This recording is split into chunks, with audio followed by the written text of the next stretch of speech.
പ്രപഞ്ചത്തിലെ മറ്റാർക്കും അറിയാത്ത രഹസ്യങ്ങളെപ്പോലും ഇന്ത്യ കണ്ടെത്താൻ പോവുകയാണ്, അതും എക്സ്പോസാറ്റിലൂടെ. എങ്ങനെയാണ് ഇന്ത്യ ഇത്തരമൊരു കാര്യം ചെയ്യാനൊരുങ്ങുന്നത്? സത്യത്തിൽ എന്താണ് ഈ ഒരു എക്സ്പോസാറ്റ്? എന്തുകൊണ്ടാണ് നാസ പോലും എക്സ്പോസാറ്റിലേക്ക് ഉറ്റുനോക്കിക്കൊണ്ടിരിക്കുന്നത്? വിശദമായി തന്നെ പരിശോധിക്കാം. Welcome back to F world. അഫ്ലു ഹിയർ.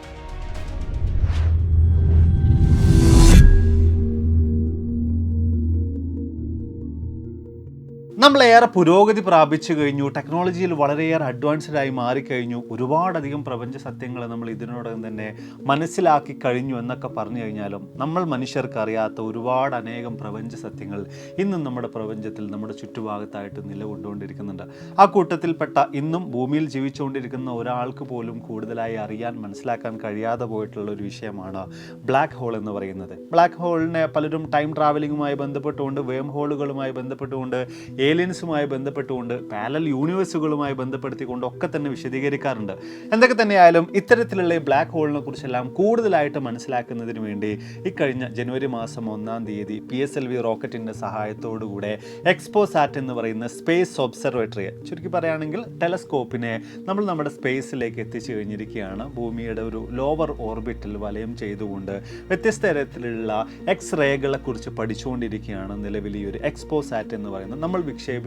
നമ്മൾ ഇന്ത്യക്കാർ ISRO വിക്ഷേപിച്ചിട്ടുള്ള ഈ ഒരു സാറ്റലൈറ്റ് അല്ലെങ്കിൽ ഈ ഒരു സ്പേസ് ഒബ്സർവേറ്ററി ചെയ്തുകൊണ്ടിരിക്കുന്നത്. പ്രധാനമായിട്ടും എക്സ്പോസാറ്റിൽ അഥവാ എക്സ്റേ പോളിമീറ്റർ സാറ്റലൈറ്റ് എന്ന് പേരിട്ടിട്ടുള്ള ഈ ഒരു സാറ്റലൈറ്റിനകത്തുള്ളത് 2 പേലോഡുകളാണ്. ഇതിൻ്റെ സഹായത്തോടു കൂടിയാണ് എക്സ്റേകളെ കുറിച്ച് കൂടുതലായിട്ട് മനസ്സിലാക്കിക്കൊണ്ടിരിക്കുന്നത്.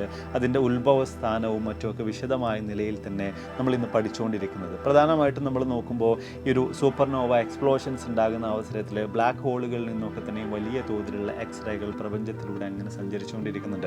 അവയെ കൃത്യമായിട്ട് പഠിക്കുക, അവയെ കൃത്യമായിട്ട് മനസ്സിലാക്കുക, ബ്ലാക്ക് ഹോളുകളെ കുറിച്ച് കൂടുതലായിട്ട് അറിയുക, അടുത്തറിയുക, കൂടുതൽ പ്രപഞ്ച സത്യങ്ങൾ ലോകത്തോട് വിളിച്ചു പറയുക എന്നതൊക്കെ തന്നെയാണ് പ്രധാനമായിട്ടും എക്സ്പോസാറ്റിലൂടെ ISRO ഇന്ത്യ ലക്ഷ്യമാക്കിയിട്ടുള്ളത്.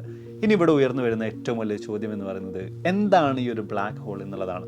ഞാൻ പറഞ്ഞു, കൂടുതൽ കാര്യങ്ങളൊന്നും ബ്ലാക്ക് ഹോളുമായി ബന്ധപ്പെട്ടുകൊണ്ട് നമുക്ക് ഇന്നേ വരെ കണ്ടെത്താൻ സാധിച്ചിട്ടില്ല. അതെന്താണെന്നോ അതിനകത്ത് എന്താണെന്നോ, അതിനകത്തൂടെ സഞ്ചരിച്ചു കഴിഞ്ഞാൽ നമ്മൾ എങ്ങോട്ടേക്ക് എത്തിച്ചേരുമെന്നോ, അങ്ങനെ തുടങ്ങിയിട്ടുള്ള ഒരുപാടധികം ചോദ്യങ്ങൾക്ക് ഇനിയും നമ്മൾ ഉത്തരം കണ്ടെത്തേണ്ടതുണ്ട്. എന്തൊക്കെ തന്നെയായാലും ബ്ലാക്ക് ഹോളുകൾ എങ്ങനെ ഉണ്ടാകുന്നു എന്ന ചോദ്യത്തിന് ഉത്തരം നമ്മൾ കണ്ടെത്താൻ ശ്രമിക്കുമ്പോൾ നമുക്ക് മനസ്സിലാക്കാൻ സാധിക്കുന്നത്, നമ്മുടെ പ്രപഞ്ചത്തിൽ നമ്മൾ ഇന്ന് കണ്ടുകൊണ്ടിരിക്കുന്ന നക്ഷത്രങ്ങളുണ്ടല്ലോ, അതുപോലുള്ള നക്ഷത്രം കത്തി കത്തി കത്തി ഏറ്റവും അതിൻ്റെ ഒരു അവസാന ഘട്ടത്തിലെത്തുന്ന അവസരത്തിൽ വലിയ തോതിലുള്ള ഒരു എക്സ്പ്ലോഷന്, ഒരു സൂപ്പർനോവ എക്സ്പ്ലോഷന് തന്നെ അത് വിധേയമാകുന്നുണ്ട്. വലിയൊരു പൊട്ടിത്തെറി തന്നെയായിരിക്കും ഇത്. അതിനുശേഷം രൂപപ്പെടുന്നതാണ് ബ്ലാക്ക് ഹോളുകൾ എന്ന് പറയുന്നത്. പ്രധാനമായിട്ടും ഈ ബ്ലാക്ക് ഹോളുകൾ എന്ന് പറയുന്നത് വലിയ തോതിലുള്ള ഗ്രാവിറ്റി അനുഭവപ്പെടുന്ന ഒരിടം കൂടെയാണ്. അത് മറ്റൊരു രീതിയിൽ നമ്മൾ നോക്കുകയാണെങ്കിൽ പ്രകാശത്തെ പോലും കടത്തിവിടാത്ത അത്ര തോതിലുള്ള വലിയ ഗ്രാവിറ്റി തന്നെയാണ് ബ്ലാക്ക് ഹോളുകളുടെ അകത്ത് അനുഭവപ്പെട്ടുകൊണ്ടിരിക്കുന്നത്. ഈ കഴിഞ്ഞ കാലങ്ങളിലൊക്കെ ആയിട്ടാണ് നമ്മൾ ബ്ലാക്ക് ഹോളുമായി ബന്ധപ്പെട്ടുകൊണ്ട് ഇത്തരത്തിലുള്ള കൂടുതൽ കാര്യങ്ങൾ മനസ്സിലാക്കിയിട്ടുള്ളത്. ബ്ലാക്ക് ഹോളിൻ്റെ ഫോട്ടോ പോലും എടുത്തിട്ടുള്ളത് 2019 ആദ്യമായിട്ടൊരു ബ്ലാക്ക് ഹോളിൻ്റെ ഫോട്ടോ നമ്മൾ എടുത്തിട്ടുള്ളത്. അതിൽ തന്നെ ഒരു കാലത്ത് ബ്ലാക്ക് ഹോളുകൾ ഉണ്ടോ ഇല്ലയോ എന്ന് പോലുള്ള ചർച്ചകൾ പോലും വലിയ തോതിൽ നടന്നിട്ടുണ്ടായിരുന്നു. ഇവിടെ നമ്മൾ ഫോട്ടോ എടുത്തിട്ടുള്ള ആ ബ്ലാക്ക് ഹോളിനെ കുറിച്ച് നമ്മൾ നോക്കുകയാണെങ്കിൽ ഗാലക്സി 87 നമ്മൾ ഇത്തരത്തിലുള്ള ഒരു ബ്ലാക്ക് ഹോളിനെ ആദ്യമായിട്ട് കണ്ടെത്തി അതിൻ്റെ ഫോട്ടോ ചിത്രീകരിച്ചിട്ടുള്ളത്. മാത്രമല്ല ഭൂമിയിൽ നിന്നും ഏറെക്കുറെ 55 മില്യൺ പ്രകാശ വർഷം നമ്മൾ സഞ്ചരിച്ചു കഴിഞ്ഞാലാണ് ആ ഒരു ബ്ലാക്ക് ഹോളിൻ്റെ സമീപത്തേക്ക് നമുക്ക് എത്തിച്ചേരാൻ സാധിക്കുന്നത്. അതുപോലെ തന്നെ അതിൻ്റെ ഒരു ഗ്രാവിറ്റി നമ്മൾ പരിശോധിക്കുകയാണെങ്കിൽ, അതിൻ്റെ ഒരു മാസ് നമ്മൾ കാൽക്കുലേറ്റ് ചെയ്യുകയാണെങ്കിൽ നമ്മുടെ സൂര്യൻ്റെ ഏറെക്കുറെ 6.5 ഇരട്ടി മാസ് വരുന്നുണ്ട് നമ്മൾ കണ്ടെത്തിയിട്ടുള്ള ഫോട്ടോ എടുത്തിട്ടുള്ള ആ ഒരു ബ്ലാക്ക് ഹോളിന്. പക്ഷേ ഇതിനും അപ്പുറത്തേക്ക് 2022 നമ്മൾ അതിശയപ്പെടുത്തുന്ന മറ്റൊരു കാര്യം കൂടെ കണ്ടെത്തിയിട്ടുണ്ടായിരുന്നു.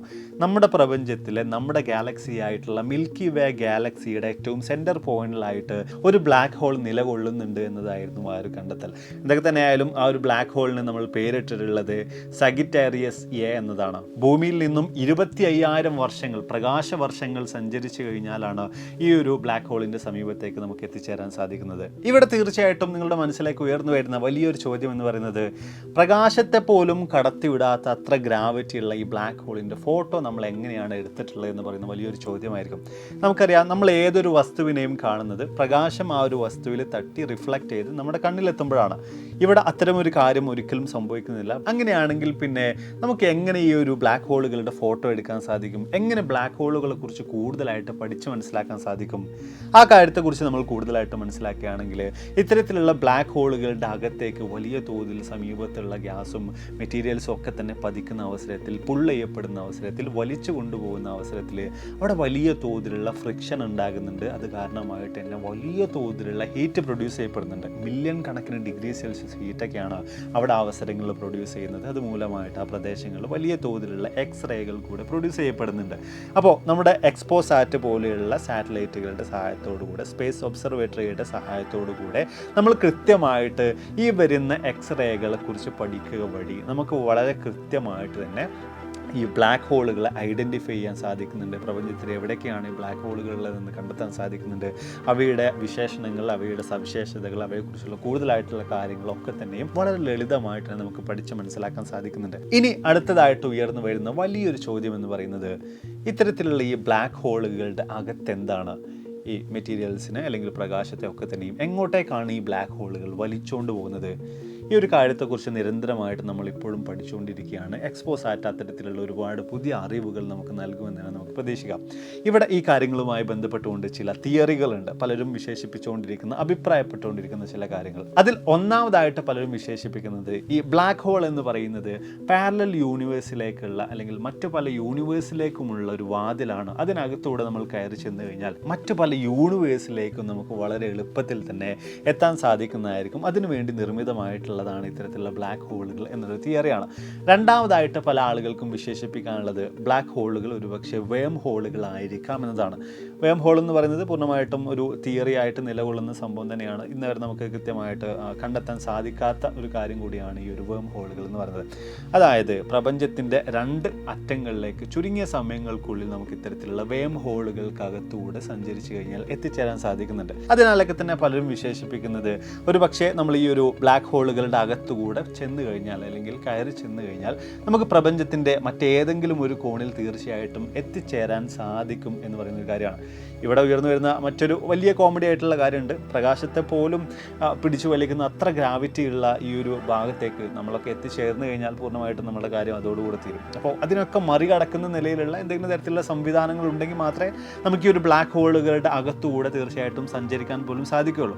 എന്തൊക്കെ തന്നെയായാലും ഇങ്ങനെ ഒരു തിയറി വലിയ തോതിൽ തന്നെ പലരും പറഞ്ഞുകൊണ്ടിരിക്കുന്നുണ്ട്. മറ്റൊരു തിയറി എന്ന് പറയുന്നത് ഒരു പക്ഷേ ഒരു ടൈം ട്രാവലിംഗ് മെഷീനായിട്ട് ഒരു പക്ഷേ ഈ ബ്ലാക്ക് ഹോളുകൾ ആക്ട് ചെയ്യാം എന്ന് പറയുന്ന ഒരു തിയറിയാണ്. ഇതിനകത്തൂടെ നമ്മൾ കയറി ചെല്ലുന്ന അവസരത്തിൽ നമ്മൾ എത്തിച്ചേരുന്നത് ഒരുപാടധികം വർഷങ്ങൾക്ക് ശേഷമുള്ള നമ്മുടെ തന്നെ പ്രപഞ്ചത്തിൻ്റെ മറ്റേതെങ്കിലും ഭാഗത്തായിരിക്കും അല്ലെങ്കിൽ പ്രപഞ്ചത്തിലായിരിക്കും എന്ന് പറയുന്നതാണ് ഈ ഒരു തിയറി. അടുത്തതായിട്ട് മറ്റു ചില ഏലിയൻ ലവേഴ്സൊക്കെ വിശദീകരിച്ചുകൊണ്ടിരിക്കുന്ന മറ്റൊരു കാര്യം, ഏലിയനുകൾ നിർമ്മിച്ചിട്ടുള്ള പ്രത്യേക തരത്തിലുള്ള അവരുടെ ഒരു മെക്കാനിസമാണ് അല്ലെങ്കിൽ അവരുടെ ഒരു മെഷീനാണ് ഇത്തരത്തിലുള്ള ഈ ബ്ലാക്ക് ഹോളുകൾ എന്ന് പറയുന്നത്. പ്രപഞ്ചത്തിൻ്റെ പല ഭാഗങ്ങളായിട്ട് അവ സ്ഥാപിച്ചുകൊണ്ട് ഏലിയനുകൾ ജീവിച്ചുകൊണ്ടിരിക്കുന്ന സ്ഥലത്തേക്ക് അല്ലെങ്കിൽ ആ ഒരു യൂണിവേഴ്സിറ്റിയിലേക്ക് എനർജി സക്ക് ചെയ്തെടുക്കുകയാണ് ഇത്തരത്തിലുള്ള ബ്ലാക്ക് ഹോളുകൾ വഴി ഏലിയനുകൾ ചെയ്യുന്നതെന്നാണ് വിചിത്രമായിട്ടുള്ള ഈ ഒരു വാദം. ബ്ലാക്ക് ഹോളുമായി ബന്ധപ്പെട്ട അഭിപ്രായങ്ങൾ, തിയറികൾ ഇവിടെയും അവസാനിക്കുന്നില്ല. മറ്റ് ചില ആളുകൾ വിശേഷിപ്പിച്ചുകൊണ്ടിരിക്കുന്നത് തുടക്കമുള്ള ഏതൊരു വസ്തുവിനും ഏറ്റവും ഒരു അവസാനം ഒരു ഒടുക്കം വേണമല്ലോ. അങ്ങനെ നമ്മൾ ജീവിച്ചുകൊണ്ടിരിക്കുന്ന നമ്മുടെ ഈ ഒരു പ്രപഞ്ചത്തിൻ്റെ ഒരു അവസാനമായിട്ട് എല്ലാം ചെന്ന് അടിയുന്നൊരു സ്ഥലമായിട്ട് മാറാൻ വേണ്ടിയിട്ട് നമ്മളെ സൃഷ്ടിച്ച ആളുകൾ നിർമ്മിച്ചു വെച്ചിട്ടുള്ളതാണ് ബ്ലാക്ക് ഹോളുകൾ എന്ന് പറയുന്ന മറ്റൊരു തിയറിയാണ്. എന്തൊക്കെ തന്നെയായാലും ഇവിടെ നമ്മൾ കൂടുതലായിട്ട് പരിശോധിക്കുകയാണെങ്കിൽ ബ്ലാക്ക് ഹോളുമായി ബന്ധപ്പെട്ടുകൊണ്ട് സയൻസുമായി റിലേറ്റ് ചെയ്തിട്ടുള്ള ഏലിയനുകളുമായി ബന്ധപ്പെട്ടത്, പാരലൽ യൂണിവേഴ്സുമായി ബന്ധപ്പെട്ട്, ടൈം ട്രാവലിങ്ങുമായി ബന്ധപ്പെട്ട് അങ്ങനെ തുടങ്ങിയിട്ട് വ്യത്യസ്ത തരത്തിലുള്ള ഒരുപാട് തരത്തിലുള്ള തിയറികൾ തീർച്ചയായിട്ടും നമുക്ക് കാണാൻ സാധിക്കുന്നുണ്ട്, മനസ്സിലാക്കാൻ സാധിക്കുന്നുണ്ട്. ഇതിൻ്റെ ഒക്കെ അടിസ്ഥാനം എന്ന് പറയുന്നത് കൂടുതലായിട്ട് നമുക്ക് ഇപ്പോഴും ബ്ലാക്ക് ഹോളിനെ കുറിച്ച് അറിയില്ല എന്ന് തന്നെയാണ്.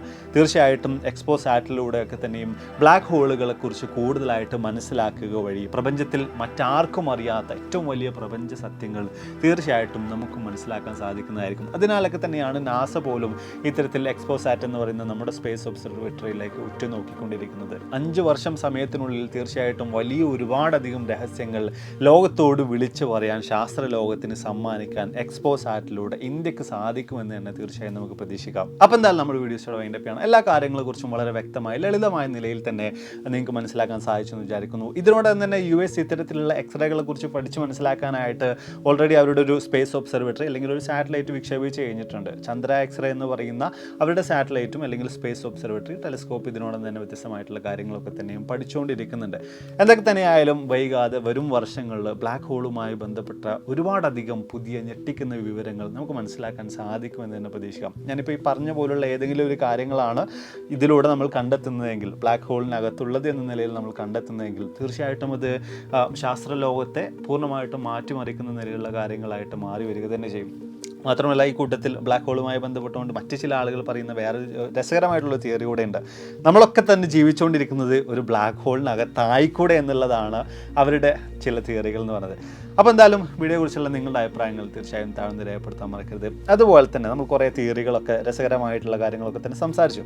അപ്പോൾ ഈ കൂട്ടത്തിൽ ബ്ലാക്ക് ഹോളിനകത്ത് എന്തായിരിക്കുമെന്നാണ് നിങ്ങൾക്ക് തോന്നുന്നത്?